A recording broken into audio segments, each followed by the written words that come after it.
So, Netflix responded. I'm gonna cover this now because I guess it's sort of. I just really made a video about the stage system and how I think that it would not necessarily function too well, at least in my own brain, my own preference, for how JoJo's Bizarre Adventure Part Steel Ball Run should be handled. And when it comes down to what they announced in my own interpretation of it, which I will say I don't think it's perfectly done, the explanation behind what exactly it's going to be. It sounds like they're going to do stage by stage and have those completed before they start releasing it through the weeks. I mean, with that being said, it just basically means we still have to fucking wait till fall. Am I excited to wait till fall? Absolutely not. I don't think that it's necessary right now. I would be much more happier with receiving an episode once a month at this point, and I get that some people just, I guess, thrive off of the consistency, and I can agree to some point that I do too, but I would much rather see more JoJo's right now than less. And yes, it could be argued, well, maybe it'll just be better because of the waiting. I wouldn't necessarily agree. When it comes to pros with this system, I think to some degree it could work fairly well if not done like the Stone Ocean was, which means increased communication on Netflix's part. If you do it by stages, they will feel 100% more connected through this sort of, the stage. I don't want to be redundant about that, but it's going to make them feel more connected if you knock them out as a production company each stage instead of trying to do the whole of it or having to rewrite certain portions. I would think of JoJo's Part 4 with Josuke. I don't know if it's Part 4. I usually have one. Like I mix up the parts at times. I don't fucking know why. Okay, I'm slow when it comes to it. But if they do it in that format where they're sort of just very connected in these stages, I think that it could work, and it could make it definitely feel like there's more of a consistency with the stages between each other, and especially the episodes within the stages feeling connected to one another. The only thing that I run into with that is I worry that potentially it could maybe make the stages feel disconnected from one another. We watch a stage, we wait, we watch another stage, maybe that stage improved on things about the stage before it, but it's still regardless going to feel a little bit different. And I do fear that that could, to some degree, make JoJo's fans feel a little bit uncomfortable, like it's changing depending on the stage. I think it could lead to just having favorite stages, or I guess arcs. The only thing I run into with that sort of the stage thing is not all of the stages are created equal. I think it's fair to say with Steel Ball Run. In fact, typically, and I mentioned this before, there's an A and a B plot, maybe a C plot at times too.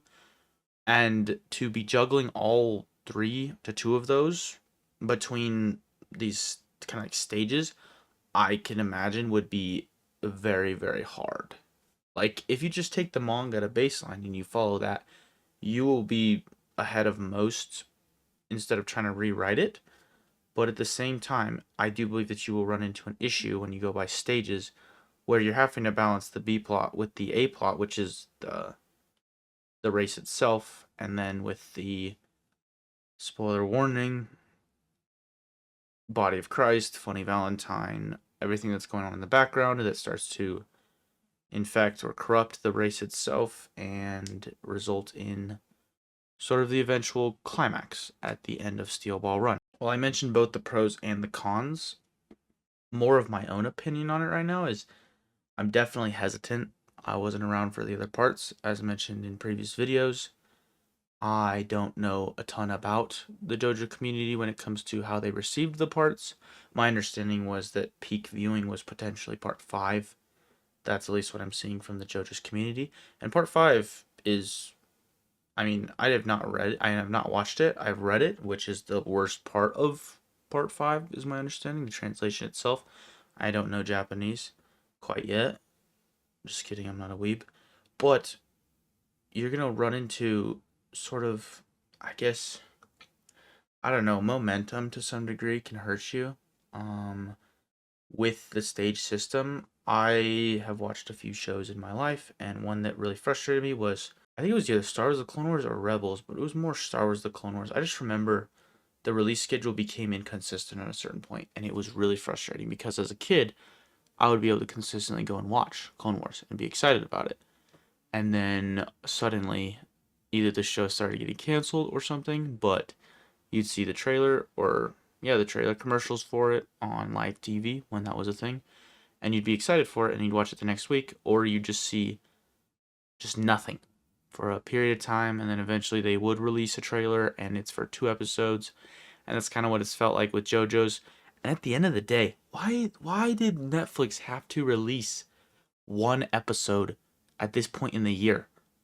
Like, we now have to wait till fall, and I don't know which month that starts on, and I don't want to count the months right now, but that is in a while. We still have spring and summer by my calculations, and we just got one episode, just one. And it was a simple episode, and I didn't have a problem with it. It set up a lot of things, and I think that it did it very effectively. But it just feels like, I think, more frustrating. I think that's why so much of the fan base was frustrated when we didn't have a release schedule, and now we have a vague release schedule of fall, because you don't know when it's going to come out, and you're investing ahead of time. My theory at this point would be that just Netflix is wanting to keep as many subscriptions as long as possible. I mean, personally, I watched my father benefit greatly from Netflix and their greed. They changed the password system and it practically doubled their stocks because people started having to stop sharing passwords and actually get their own Netflix accounts. Awesome on that end. However, this greed sort of thing, I feel like it interacts a lot with Steel Ball Run and its release schedule. They have one of the top animes slash mangas just exclusively in their own rights. They get the rights to JoJo's. And because of that, they know that people aren't going to be able to watch it, especially Steel Ball Run right now, as it comes out.